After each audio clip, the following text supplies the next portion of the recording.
If you are going abroad in 2024, one of the worst things you can do is to spend and take out cash with your normal debit or credit card, because those banks are going to charge you a fee. It could be a markup on the exchange rate, often around 3%.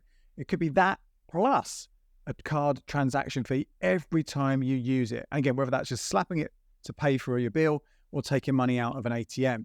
So you want to avoid those, right? You want to avoid these extra charges, which really can quickly mount up over a break. And the good news is it is pretty easy to do this because there are more and more banks that have fee-free cards. Some of them are fantastic on spending and cash withdrawals. Some of them are better just for spending. But I'm going to take you through some of the options and my best picks for debit card, credit card, and also touch on kind of those multi-currency cards where you're locking in the actual exchange rate before you go away. Very quickly before we go into these top options, the top tip for when you have one of these cards is to make sure you spend in the local currency. Don't let them convert it into pounds, because if they do that, if they swap it for you, then you're losing out on all these benefits because you're getting the exchange rate set by the people processing the payment itself. So you want to avoid that. Always pay in the local currency. Another thing to talk about here is quickly, when you are using cash machines, I'm going to talk about ones which are fee-free. This is fee-free from the point of view of the issuing bank, the people who give you that debit or credit card. They won't charge you. But the actual cash machine itself, there could be another charge on top there. A couple of banks will let you use their cards in their machines overseas to avoid this in some countries, so that's great to do. But don't be surprised, oh, all of a sudden, hang on, I thought it was fee-free. Why am I being charged? It's down to the actual cash machine itself if that extra one comes along. And obviously, to avoid doing that, it's about making a smaller number of withdrawals rather than many smaller ones. Just don't have too much cash on you at any time. Okay, let's talk first of all about debit cards. And most of these are linked to current accounts. And they are going to be the ones for the bulk of your spending, the best option. And even if you don't want to make this your main current account, you don't have to. You can just open up a new account, a separate account, and almost treat it like a prepaid account. You just transfer over the money, either the whole of your holiday money in one lot or bit by bit. So that's a nice way of thinking about these. You can keep your normal bank and these can be separate just for spending abroad. Now, the first ones I'm going to go through are ones that if you already have them, they're probably worth keeping. Okay, they might not be worth you going out of your way for an extra card. And these are, again, I say, all fee-free on your spending, and all of them as well use the MasterCard rate. There are basically 3 different rates, well 4 if you count Amex, but we won't talk about them because you shouldn't use those overseas because they're very expensive. There's the MasterCard rate, the Visa rate, and the interbank rate. The MasterCard and Visa rates are generally very similar, and they kind of generally set at 1 or 2 points during a day, whereas the interbank rate varies throughout the day. So sometimes it's better than Visa and MasterCard, sometimes it's not.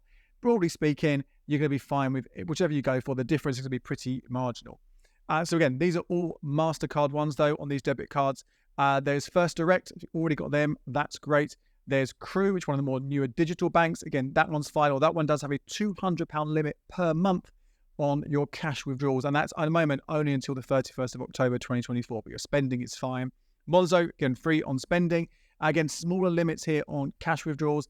If you use Monzo as your main bank, that's fine. There aren't any limits at all. But if you aren't, then it's £200 outside Europe and £400 in Europe. Again, that is for 30 rolling days. So again, if you are thinking of taking out a lot of cash, you might want to either game it and make it your main account or have a different one available to you. There's also Starling. That one doesn't have any caps on spending each month from cash machines or withdrawals. Santander Edge and Virgin Money M Plus are also worth considering if you already have these, or if you don't want a digital bank. Because my top pick I'm going to get to in a second, is like all the ones previously listed are digital only. If you want one, you can go into a branch in a high street and open up an account and have one that is fee-free overseas. And Santander Edge, which does have a £3 fee every single month, but hopefully that's going to be counted by the cashback you'll earn with it, or the Virgin Money M Plus are really good options. So any of those are great. There are others as well that do this, so do double check just in case you do have this access to fee-free spending, but they're mainly on paid packaged accounts, such as the Club Lloyds Silver, the Club Lloyds Platinum, the Lloyds Silver, the Lloyds Platinum, and the Halifax Ultimate Rewards. They're going to be fee-free from the 1st of July onwards. If you've already got them, that's great, but obviously I wouldn't go out of your way to get in one of these just for the fee-free feature. So there's all of those, but my top pick, though, is from Chase Bank. This is because not only is it fee-free on your spending and fee-free on your cash withdrawals with pretty hefty limit £1,500 a calendar month. It also will earn you money at the same time as saving you money, because you'll get that 1% cashback home and abroad. Now, that cashback is capped at £15 a month. So on a total of £1,500 of spending every single calendar month. So you might find holidays are more expensive, so you spend more, so you might go over that allowance. So that's worth bearing in mind. But if this is just a card you want for your holiday spending, open it up via an app is a great option. You can even create a separate sub account within it just for holiday spending and connect your card to it, so it helps you budget when you're away. So that's my number one pick. Very quickly, another one here, which is a little bit different because it's not connected to a current account, but it will earn you cashback, potentially earn you more cashback, so it might give it a little bit of an edge for the summer of 2024, is HyperJar. HyperJar, you cannot get cash withdrawals from this at all. This is just for spending. But if you are a new customer and you open up the card in May, you will get 1% cashback on spending with the card, 2% cashback on spending via your Google Wallet or Apple Wallet, Apple Pay. So that can potentially earn you even more money while you are using it. And again, it has that kind of budgeting feature. So do check that out if you're interested. But number one pick for spending abroad and for taking cash out abroad is Chase Bank. Let's talk now about credit cards. You might be thinking, well, why do I need a credit card? Surely credit cards are worse than debit cards, because, you know, if you don't pay them off every single month, you're going to get charged interest. And absolutely, that is true. If you're using any of these specialist fee-free credit cards on holiday, you should be clearing the balance completely every single month to avoid those fees. And you might say, but hang on, didn't you say that you shouldn't ever take money out on a credit card? Absolutely, I have said that in the past, because you really should avoid taking money out of a credit card, because that counts as a kind of a, you know, it's not good for your credit report effectively. Whether it's at home or abroad, you really shouldn't be doing that. But I sort of think about having this credit card, this fee-free credit card, as well as a fee-free debit card. You know, the debit cards are fantastic, particularly many of those ones I've spoken are soft credit checks. Chase, Monzo, Starling, and Crew. They won't hard check your report, so they're great to get as extras and use them for most of your spending. Whereas this credit card, it's for some extra things where you don't really want to be using a debit card. Now, there could be consumer protection. Credit cards do give you extra legal rights on things that cost more than £100, so that might be worth doing it. But the big one for me is when you're away, how often is it you go to a hotel and they ask for a card so they can kind of take a deposit for any incidentals? Or potentially, even more than this, is when you hire a car and that amount of money they need to ring fence is even larger. And if you do that with a debit card, it takes that money out of your account. You can't access it. And if you've got a holiday budget, I don't know, let's say you've got £1,500 to spend and £1,000 has been locked on a car hire rental holding deposit, you can't spend it until you return that hire car. But if you use a credit card, it comes out of your overall credit limit. And that means you can still spend your money elsewhere. So I think it's really, really important, if you can, to have a fee-free credit card. Just bear in mind as well that if you're getting one, especially for overseas travel, that it will be a hard search on your credit report. Now, I'll give you some quick ones that you could look at. These, if you've got them already, they do the job perfectly well. Halifax Clarity, this has been around, probably the longest serving fee-free card that everyone's been able to get. I had it, I've definitely had it for well over 10 years. I had one of these cards. Great for spending, free. It's the MasterCard rate. If you are getting cash withdrawals, they're free as well, no fees, but you will be charged interest straight away. So again, it's there as a backup, but I wouldn't be using it regularly.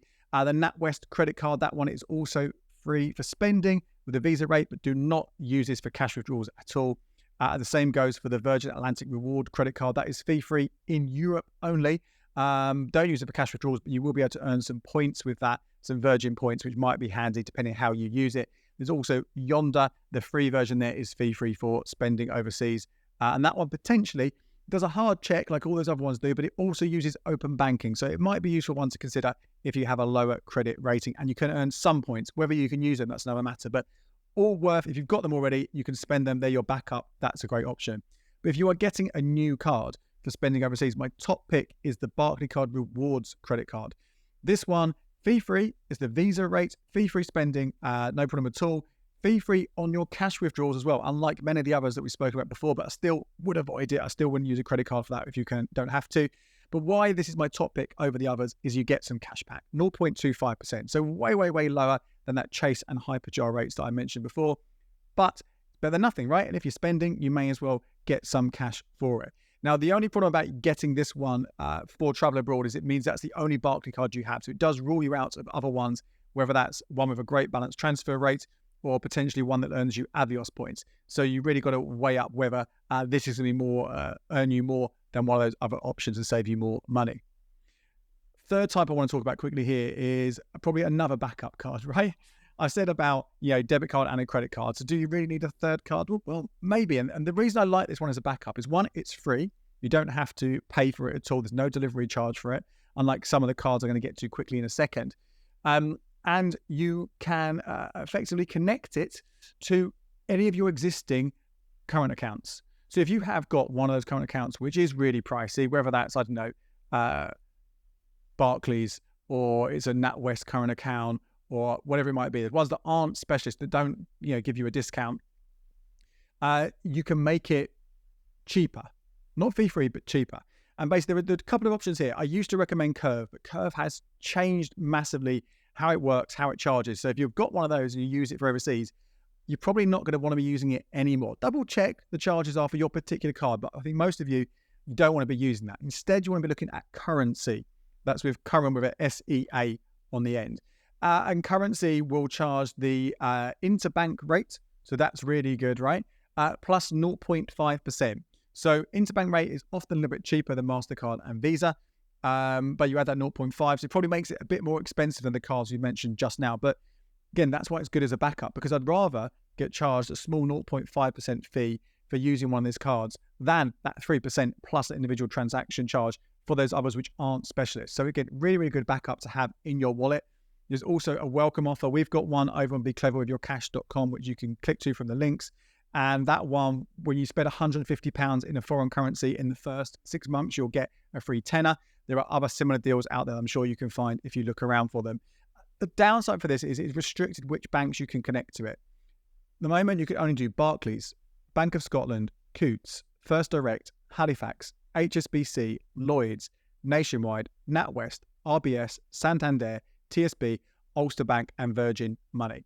So a limited number that you can use there. But again, do check that out. It's worth getting one of these in your wallet as a bit of a backup, and keep it separate to your other cards in case you do lose your wallet or you're pickpocketed, which is what happened to me about 10 years ago in Argentina.